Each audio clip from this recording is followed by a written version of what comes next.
Hey guys, Kevin Frasard here with another upload. And I'm going to give my thoughts on the 2018 Olympia, which was just done yesterday. Sean Roden came out as the victor, so well deserved too. As far as all the criteria, your size, proportion, symmetry, conditioning, vascularity, yada, yada, yada, he had it all. I've been watching the Olympia for, gosh, probably 10, 12 years or something, maybe longer than that. I got sucked into watching it again, even though I don't really like the direction that pro bodybuilding has gone, but you know, that's a whole nother story. Let's start with Friday. Let's start with prejudging. So that website, iHerb, whoever was hosting that, whatever that company is, it was just completely atrocious. It was the worst live stream ever. They need to get their shit together with that. That was absolutely horrible. It was very frustrating. And all of us bodybuilding fans, we wanted to watch that, and it was just such a disappointment. But besides all that, what I did end up being able to see, though, was how Sean Roden and all the other guys stacked up to seven-time Mr. Olympia Phil Heath. All things aside, even with that bad quality, Sean Roden had the overall best package. Now, when they turned around, even though Phil was off, Phil, I think, still completely crushed everybody in those back shots. It wasn't enough to win. I mean, when he came back on Saturday,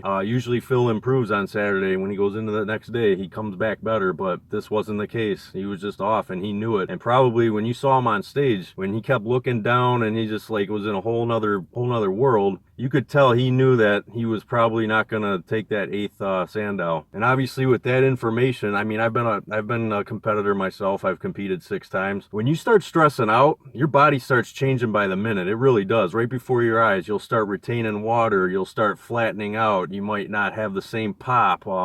Body just starts to look like it's worn out, you know, like it just starts to fade. And you started seeing that with Phil Heath. And another thing too that a lot of people are not pointing out with Phil Heath is usually his color is spot on. His color was pretty messed up. I don't know who did his color. I don't know if it started running during the show, but what I saw in pictures, he started turning green in a lot of areas, and that will hurt your placing too, because the judges can only judge what they see. And if your color isn't, if you don't nail your color, you're going to have a hell of a time trying to win the judges over. So I think all things considered, though, even on prejudging what I saw in that just atrocious live stream, Sean Roden, you know, came out on top. Third place, I would have gave it to William Bonac personally. Rolly Winkler, he just has some characteristics, some attributes that I'm just not a fan of. So yeah, I thought William Bonac should have been third. I think he's just, like, he packs on so much muscle on such a smaller frame. Like, he's a complete package. He's definitely he's a wrecking ball for sure. Brandon Curry's another powerhouse of a dude, man. I mean, he really brought his A game as well. Like, super conditioned, very small waist to go with that really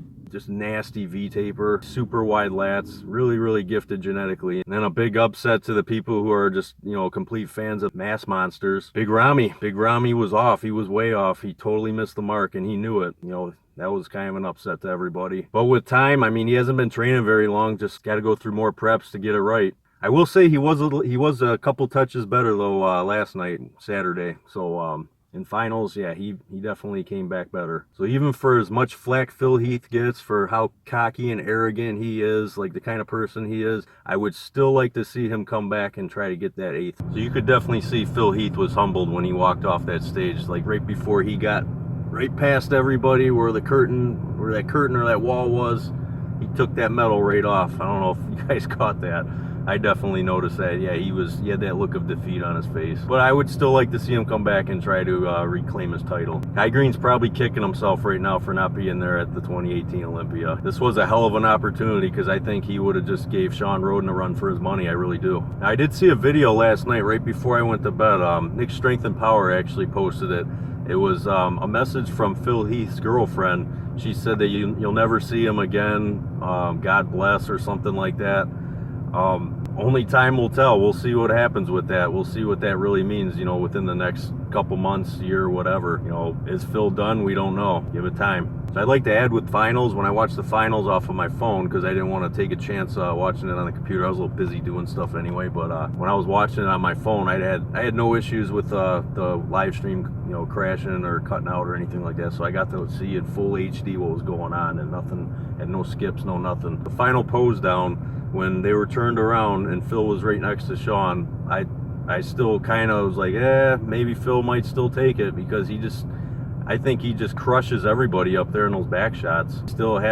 He had the muscle. He still has the muscle in all the right places. Like Phil's backside, his hamstrings, his glutes, his, you know, all the way through his back. Nobody has that up there. Like that muscle, when he starts hitting those poses, those shots, that muscle just like jumps out at you. Nobody else really has that going on up there, except for like maybe Rolly Winkler, and you know, you got William Bonac. He's really complete, but still nobody can really touch Phil in those back shots. So I was still kind of scratching my head about that. I'm like, this could go either way. I mean, if Phil wins, then I understand why, even though his front side is just, it's completely blown out. It's not a good look. Like, he's just getting worse and worse in all those front shots. And then Dexter Jackson, I think age is finally starting to catch up to that guy. He's close to 50 years old right now, and you see his legs just over time, year after year, they're just getting smaller and smaller and smaller. Like, they're starting to atrophy. From what I heard, that's like one of the first muscle groups to go as you age. The legs just start to go, and it's definitely showing. With that loss in leg size, it's really starting to become a glaring weakness on Dexter, because now it's starting to look like his midsection is bigger than it probably really is. That drop in leg size, that sweep that he doesn't have anymore, it's starting to really make it a strong weak point as far as his midsection looks, just for his overall X-frame and how his V-taper looks. Certainly not everybody came in their best, that's definitely a fact. So overall, 2018 Olympia, I think for the most part the judges got everything right, except for maybe William Bonac and Rolly Winkler. Them two could have went either way. I mean, but I'm still overall, I think they definitely got it right this time. Let me know what you guys think. Leave a comment. If you like this video, give it a thumbs up, and I'll talk to you guys soon. Have a good one.